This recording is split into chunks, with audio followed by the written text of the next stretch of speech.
Welcome, my bountiful friends.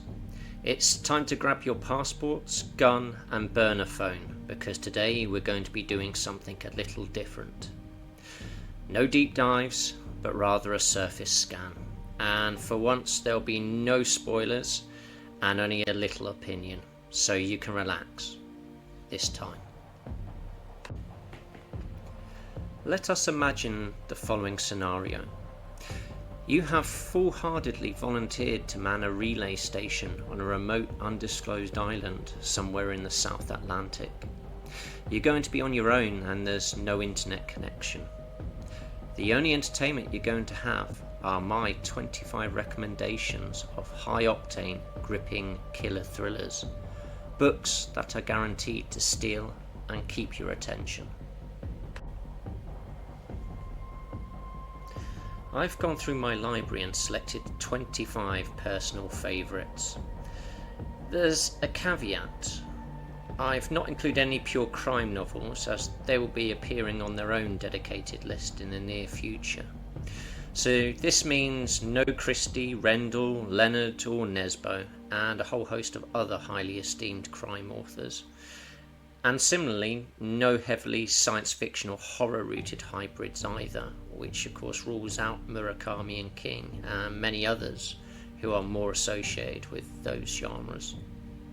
The writers and novels I have selected are primarily associated with the genre of thrillers, and if their writing does have elements of science fiction or crime, then it's not the main focus. Instead, the aim is to take the reader on a page-turning roller coaster ride where you are made to care more about what happens to the protagonist. If you are made to think about wider topics such as the overreach of technology or the psychological compulsions of psychopaths, then that's just an added bonus. And because of this, the genre of thrillers is much more readily accepted by society, unlike the genres of science fiction and horror, which are often discriminated against. Thrillers are often adapted into highly successful films, so much so that it's quite usual for us to encounter the film adaptation first and then read the thriller novel. With that in mind, I will now say that there's a good chance that you will know most of the books on this list, but there may be one or two surprises on here. So, before we begin, don't forget to like and subscribe. It's greatly appreciated. Number 25.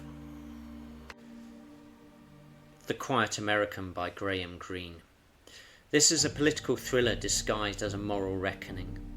Greene's protagonist, Thomas Fowler, is a weary British journalist stationed in 1950s Vietnam. Caught between apathy and conscience, and between a mysterious American operative and the woman they both love. The novel's tension comes not from car chases or high-octane plots, but from the haunting weight of imperialism, idealism, and betrayal. Greene's sparse, elegant prose mirrors the ambiguity of foreign entanglement, and by the end the reader is complicit in the quiet tragedies that unfold. Number 24. The Name of the Rose by Umberto Eco. Part medieval murder mystery, part philosophical labyrinth, this richly layered novel invites readers into a 14th century monastery where monks are dying in suspicious ways. William of Baskerville, Eco's brilliant dry-witted protagonist, is a Franciscan friar with Sherlockian intellect.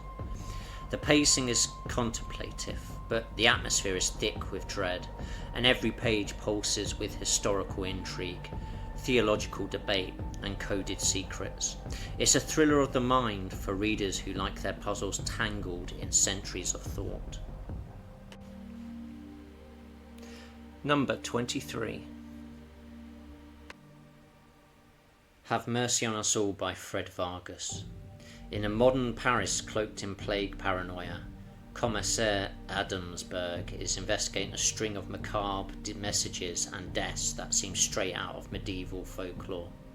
Vargas's writing is idiosyncratic and atmospheric, with a melancholic poetic rhythm.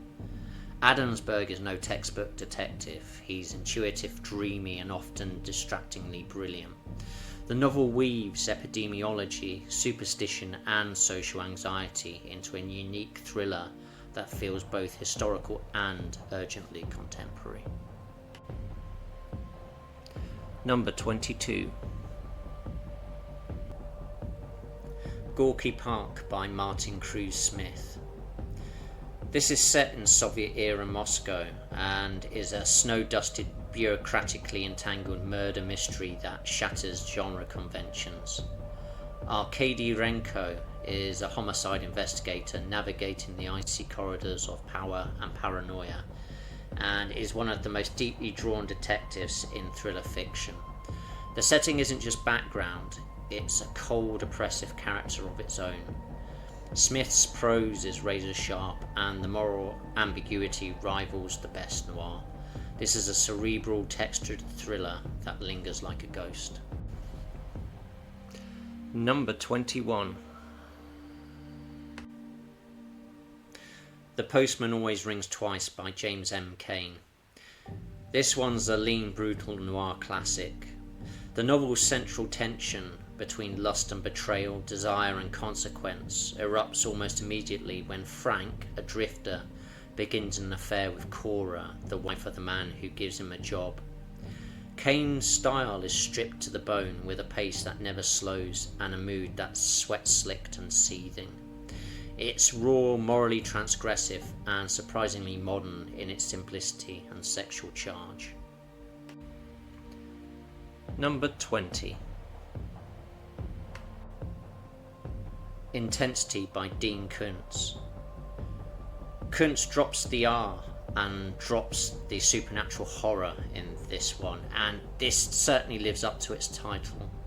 It opens mid-home invasion and doesn't let up for hundreds of pages. China Shepherd is a quiet protagonist thrown into a nightmare, and her transformation is gripping. Koontz leans hard into visceral, breathless narration, and it's a single sitting intensity, pure and simple. Number 19. The Da Vinci Code by Dan Brown. Say what you will about the prose, few books have gripped the world like this one. Harvard symbologist Robert Langdon races across Europe decoding puzzles and dodging secret societies. Brown's gift is momentum. Every chapter ends with a hook and readers fly through. It's a great intro into high-concept thrillers heavy on arts, codes, and history-fueled conspiracies. Number 18. Eye of the Needle by Ken Follett. A Nazi spy codenamed the Needle must get critical intel back to Berlin, if a resourceful British woman doesn't stop him first. Follett combines taut suspense with wartime tension and emotional heft. The juxtaposition of espionage and intimate character drama creates something unforgettable. Number 17. Tell No One by Harlan Coben. 8 years after his wife's disappearance, a man receives a message that she's alive, and so begins a dizzying race through secrets, betrayals and corruption. Coben is a master of short chapters and late night reading. The twists come hard and fast, and while the writing is workmanlike, the plotting is top shelf entertainment.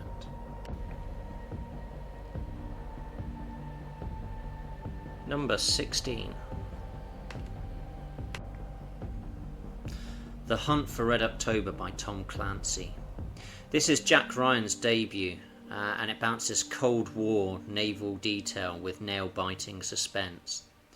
When Soviet sub-captain Marko Ramius attempts to defect, Ryan must navigate diplomacy, deception, and deep-sea strategy.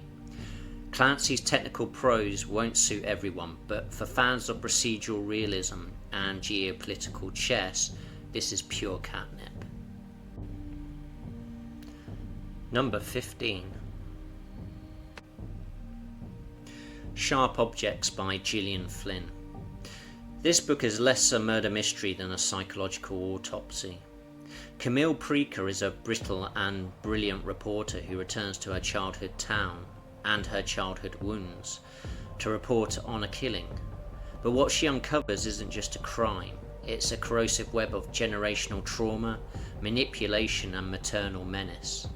Flynn writes with a scalpel, peeling back layers of repression and ritual like skin. What lingers is Camille herself. She's a protagonist carved with contradictions, who investigates not just the town, but her own psyche.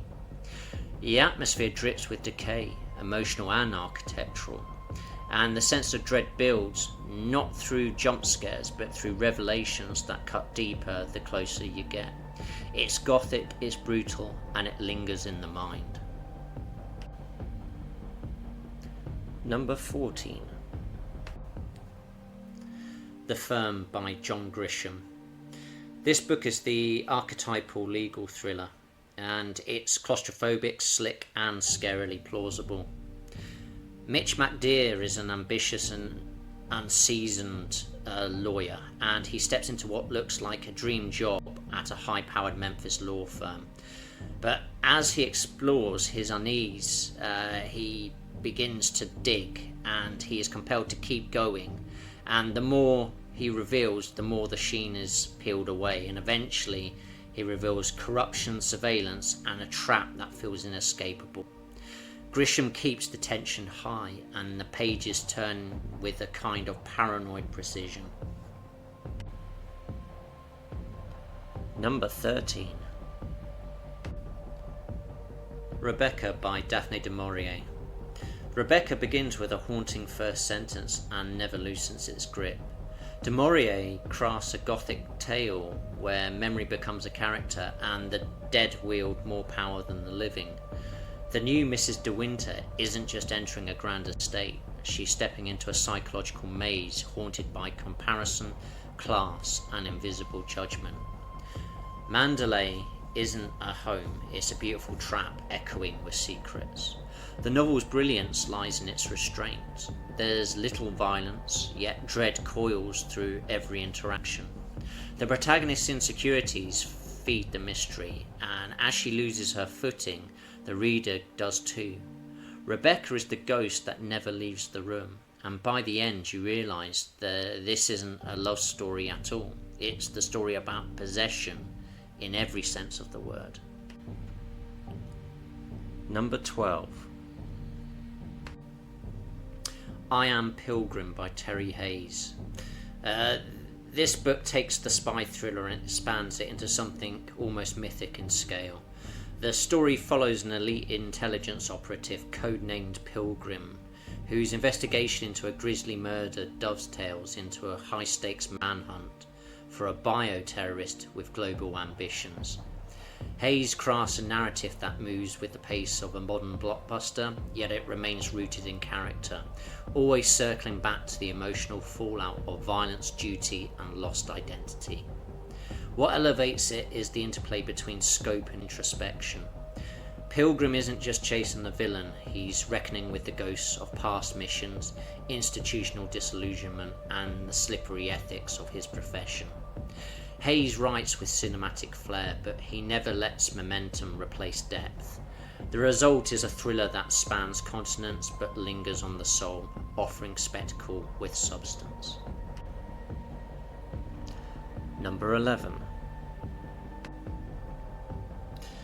The Girl with the Dragon Tattoo by Stieg Larsson. This book blends investigative journalism with psychological noir, pulling readers into a cold, calculated mystery beneath the surface of Swedish wealth and corruption. Mikael Blomkvist's journalistic pursuit serves as the structural spine of the plot, but it's Lisbeth Salander who gives the novel its nerve. She's an enigmatic hacker with a photographic memory, a violent past, and zero tolerance for cruelty. The narrative starts deliberately building its world with careful detail before ramping into a maze of secrets, family dysfunction, and buried crimes. What makes it stand out is its dynamic between the narrative's methodical rationalism and Salander's raw intensity. Larson's prose is crisp and clinical, but the emotional undercurrents run deep. As the mystery unfolds, so does a quiet indictment of systemic abuse and the cost of justice, and by the end we're left with a thriller that cuts sharper than most. Number 10. The Devotion of Suspect X by Keigo Higashino. The Devotion of Suspect X flips the crime genre inside out. The murder happens early, and the suspense isn't about who did it, but rather how, and whether an obsessive genius can outwit the police to protect the guilty. The mathematician, Ishigami, isn't a typical hero or villain. He's a solitary figure driven by logic, loneliness, and unspoken love. His strategy unfolds like an equation, elegant, ruthless, and heartbreakingly precise. Higashino's prose is deceptively simple, allowing moral tension to seep in quietly. The emotional impact lands not with twists, but through realizations about sacrifice, unreciprocated affection, and the thin line between brilliance and ruin. It's not just a thriller, but also a quiet tragedy told through intellect. Number 9. Shutter Island by Dennis Lehane. This book pulls readers into a taut, claustrophobic mystery where every clue feels like a trap. As US Marshal Teddy Daniels investigates the disappearance of a patient from a secluded psychiatric hospital, the narrative slowly unravels, revealing cracks not just in the case, but in Teddy's own sense of reality. The island itself becomes a character, fog-bound, decaying, and heavy with unspoken menace. What sets the novel apart is how it disorientates without losing its momentum. Lehane layers psychological tension and noir atmosphere with meticulous control, making the reader second-guess every memory and every motive. By the time the final twist lands, it's not just a revelation, it retroactively reshapes the entire story, casting earlier events in a devastating new light. It's less about a solution and more about collapse. Number 8. Jurassic Park by Michael Crichton. Okay, so I've technically broken the no sci-fi hybrid rule with this one, but I think Crichton belongs more to the thriller genre, as all technological elements are merely build-ups for the fallout. Crichton's books are preeminently about the reader following the protagonist's journey in staying alive, and this is indeed thrilling. Crichton uses the resurrection of extinct life as the vehicle of threat, brought about by all too real corporate ambition and the arrogance of unchecked science. The island isn't just a setting, it's a pressure cooker where systems break down and nature reclaims its dominance. What gives this novel its edge is its pacing. There's terse chapters, cinematic cuts, and escalating threats that turn intellectual debates into survival horror. Malcolm's philosophical warnings, Grant's grounded pragmatism, and Sattler's emotional acuity makes the science digestible and the stakes personal. The result is a thriller that not only entertains but unsettles, because its logic feels far too plausible in today's world. Number 7. Red Harvest by Dashiell Hammett. This is a raw, unsentimental noir at its most corrosive. The protagonist, who is simply known as the Continental Op, is anonymous and unsparing.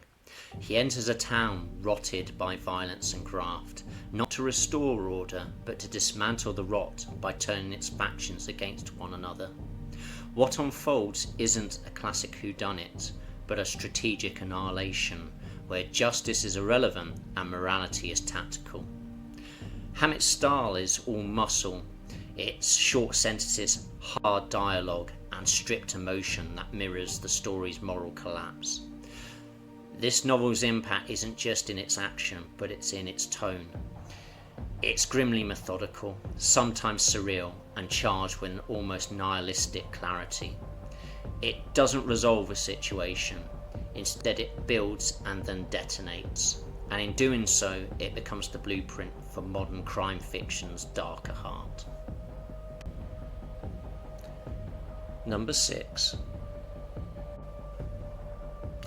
The Bourne Identity by Robert Ludlum. This book launches with a killer premise: an amnesiac with combat instincts but no idea of who he is, and he uses it to fuel a taut, globe-trotting thriller. Ludlum crafts the story with unrelenting pace, throwing Bourne into a deadly search not just for his past, but for moral footing in a world that seems engineered to erase it. What sets this book apart isn't just the action, of which there's plenty, but its psychological dimension. Bourne isn't chasing a mission, he's chasing himself. The tension between his lethal efficiency and his disorientated conscience creates stakes that go beyond survival. Ludlum's template became the blueprint for the modern espionage hero: resourceful, hunted, and haunted. Number 5. The Long Goodbye by Raymond Chandler.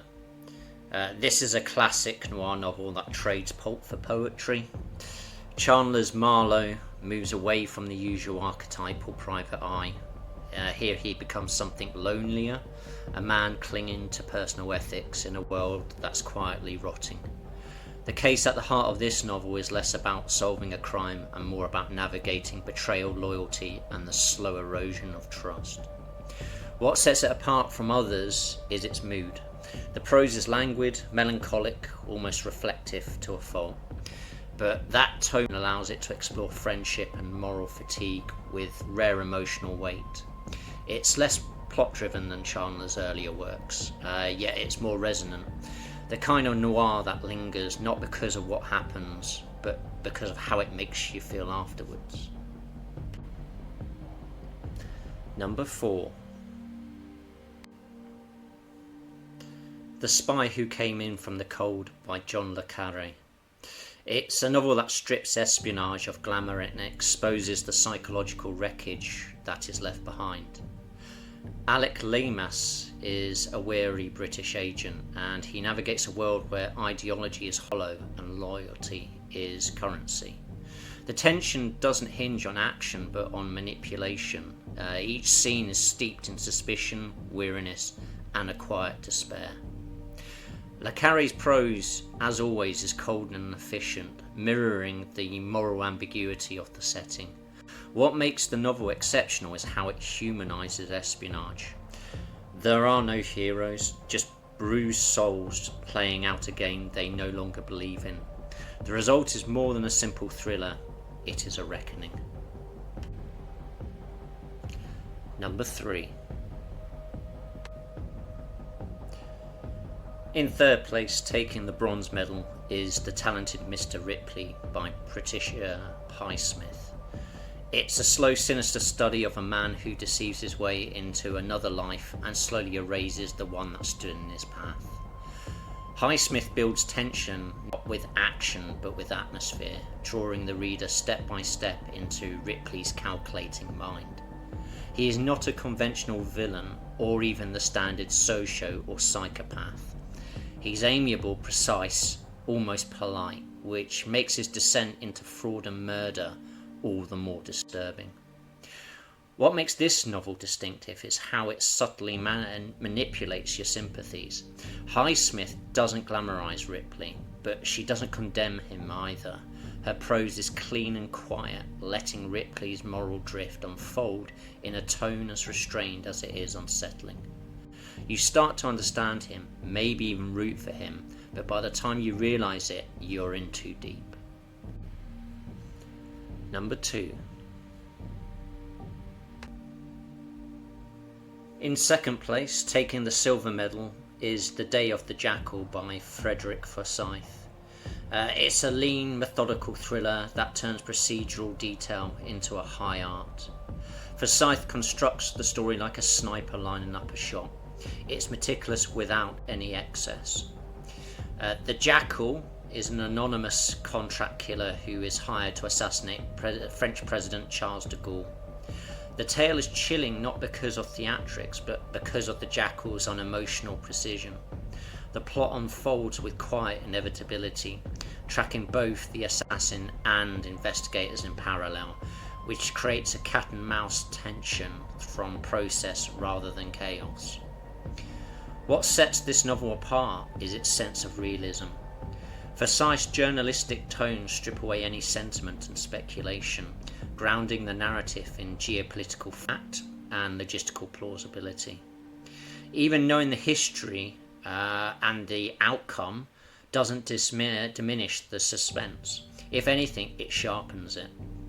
It's a book where the thrill comes from watching an intricate mechanism wind tighter and tighter, daring the reader to predict where and if it will snap. Number 1. Taking first place and the gold medal is The Silence of the Lambs by Thomas Harris. This well-known book stands head and shoulders above the average psychological thriller.